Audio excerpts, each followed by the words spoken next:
Você tem medo da morte? Existe alguma forma de morrer que você mais tem medo? Bom, tem um tipo de morte muito cruel, por sinal, e que nem passa pela nossa cabeça: a transformação zumbi. Ora, você vai me dizer que isso é impossível, afinal, não existem zumbis por aí. E você está certo. Realmente. Mas e se existissem? E se o mundo fosse palco de um apocalipse zumbi? Ou nem precisamos ir muito longe? E se o apocalipse acontecesse aqui no Brasil? E essa foi uma das perguntas feitas por muitos de nossos inscritos. Em caso desse cenário acontecer, não perca tempo. E já deixe o seu like aqui embaixo e se inscreva no canal para conferir como agir em uma situação de calamidade global. Eu sou Ivan Lima e convido você a desbravar comigo um cenário hipotético e tão falado pela cultura pop. Se considerarmos que uma metrópole será o marco zero do surto de uma droga ou um vírus que nos transformaria em zumbis, como Nova York, São Paulo, Rio de Janeiro, Tóquio, Buenos Aires, Moscou e por aí vai, o caos teria uma escala digna de Guerra Mundial Z. Quanto mais pessoas, maiores as chances de alguém transmitir o vírus para outra. Seja um amigo, familiar. Em poucas horas, a cidade estaria infestada de gente morta e futuros predadores de humanos. E aí, o nosso país divergiria um pouco do cenário dos norte-americanos, por exemplo. Enquanto lá no norte as residências possuem menos muros em volta, por aqui é quase costume fecharmos quase completamente as casas com muros. Certo que, em alguns casos, determinados bairros de cidades grandes e cidades do interior não ocorre com frequência. Mas, então pensem comigo. Qual país teria uma melhor oportunidade para se proteger em um primeiro momento? Bom, eu acredito que seria por aqui. Até mesmo os apartamentos nos dariam um pouco mais de segurança. Eu só fico um pouco preocupado com os condomínios fechados. Existe um muro que separa as casas do lado de fora, ok? Mas e quando surgisse um caso lá dentro? Se não fosse controlado, o que quer dizer contenção ou morte, o condomínio se tornaria um ambiente ideal para a propagação da calamidade. E outro ponto que precisamos destacar é que os polos urbanos, com saneamento básico precário, seriam a fonte perfeita para a disseminação, tanto no Brasil quanto no restante do mundo. Sem a preocupação do Estado e a falta do devido amparo para as pessoas em situação de rua, é provável que o apocalipse começasse em ambientes pobres e o nosso preconceito e antipatia nos cegasse para ver isso. Já pensou nos hospitais? Com o crescente número de pacientes e um sistema de saúde não preparado para receber pessoas em massa, alegando estar com doenças, os hospitais públicos e privados também seriam um bom ponto para a disseminação. Só precisaria que uma pessoa virasse zumbi. A baixa imunidade de todos, diagnósticos errados e a falta de um plano de contingência para um caso de zumbis faria o resto. Eu quase me esqueci. Mas de qual tipo de zumbi que estamos falando? Veja, na cultura pop, fomos apresentados a várias espécies, digamos assim. Em The Walking Dead, por exemplo, existem os Walkers, que são aqueles zumbis famintos por carne humana. Inspirados em A Noite dos Mortos-Vivos, de Jorge Romero, sabe? Eles não correm, não são fortes e nem muito resistentes. São bem o oposto dos zumbis de Extermínio e Guerra Mundial Z, que possuem características sobre-humanas por conta do tipo de infecção. Lá, eles são mais rápidos e até inteligentes, por assim dizer. E nós temos também os bichos de Zumbilândia, Maze Runner e Resident Evil, que são um pouco mais rápidos que os de Walking Dead. E assim, estou contando apenas o zumbi primordial de Resident Evil, já que lá existem inúmeras variações e monstruosidades. Dentre essa variedade, serei bonzinho e vou escolher o zumbi de Walking Dead para o nosso apocalipse. Ele é o mais disseminado na cultura pop e o que tem um carinho no imaginário popular. Vale lembrar também que vamos considerar que uma pessoa se torna zumbi ao morrer ou ser mordida por outro zumbi. Já o zumbi, propriamente dito, só pode ser morto com algum ferimento na cabeça. Dito isso, como o Estado nos protegeria? Por onde anda o exército? Bom, eles colocariam os líderes de Estado em segurança primeiro, em algum tipo de bunker no subsolo, residência afastada, porta-aviões ou até mesmo fugiriam dos seus respectivos países.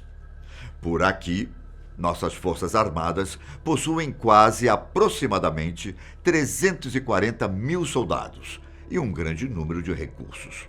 São mais de 40 caças, 400 tanques e 100 navios. Só que isso não é guerra, certo? Ou será que é? A amizade com outras nações seria crucial nesse momento, ainda que as grandes fontes de energia enfrentem problemas ou sejam cortadas. Geradores reservas e as energias solar seriam importantes para que todos trabalhem em conjunto, para proteger a humanidade de um problema em comum. Os sinais de TV logo cairiam e o rádio seria o meio de comunicação mais promissor nesse momento.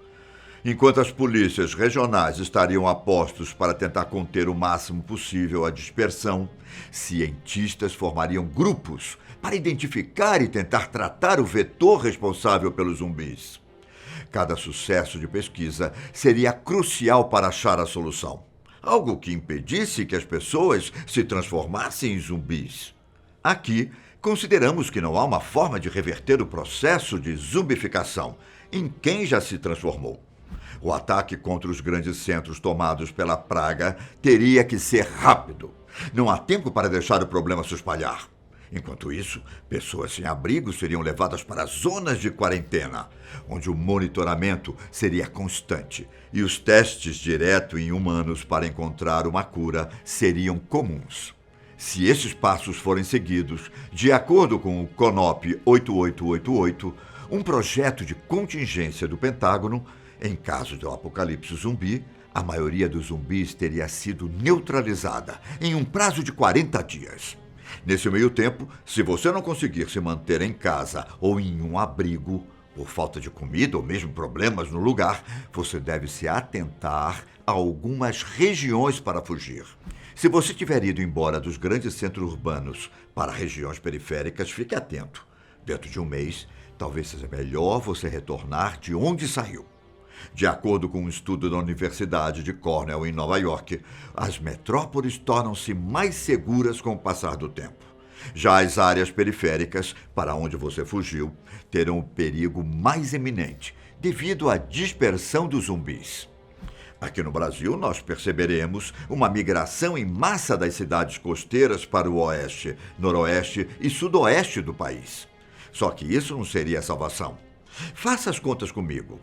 Vamos supor que os zumbis de São Paulo partam rumo à região de Brasília, no Distrito Federal. A distância fica próxima de 1.040 quilômetros e os zumbis vão andar em uma média de 0,5 quilômetros por hora. Calculo que em pouco mais de 80 dias, os zumbis já teriam chegado na capital do Brasil. É indicado que você vá para áreas planas, como o Cerrado no Brasil Central, onde será mais fácil manter a vigilância, e também por conta das inúmeras áreas desocupadas e possibilidade de encontrar vegetação e animais como fonte de alimento. Pequenas cidades de Minas Gerais, Goiás, Amazonas, Rio Grande do Sul e Tocantins são possibilidades promissoras. Mas e se você for para uma ilha?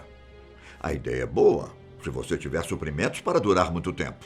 Zumbis não chegariam em pontos afastados da costa. Então você poderia viver em paz e tranquilidade com a sua família e amigos. Mas quando a comida e os recursos chegarem ao fim, logo você terá que voltar para o continente. Certo, nós já averiguamos para onde ir e como as Forças Armadas agiriam. Só que, e se nada disso desse certo? E se o combate for perdido e os zumbis continuassem por aí? Bom, é provável que a humanidade ficasse por conta própria e sem segurança especializada. A última medida de grandes governos remanescentes para neutralizar a praga seria jogar uma bomba e destruir a cidade e o que estivesse nela. Ok. Isso ajuda a exterminar muitos zumbis, mas a real chance de conseguirem acabar com todos seria pequena. Estamos falando de uma infestação em massa, larga escala, que não ficaria contida em apenas uma cidade. Seria preciso inúmeras explosões para conseguir neutralizar tudo. Valeria a pena? Como escolher qual local sacrificar? Como avisar a população para sair dos locais e se esconder de uma bomba? Estamos contando caso sobrasse algum governo. Caso os nossos sistemas fossem prejudicados, a população teria de buscar meios para sobreviver.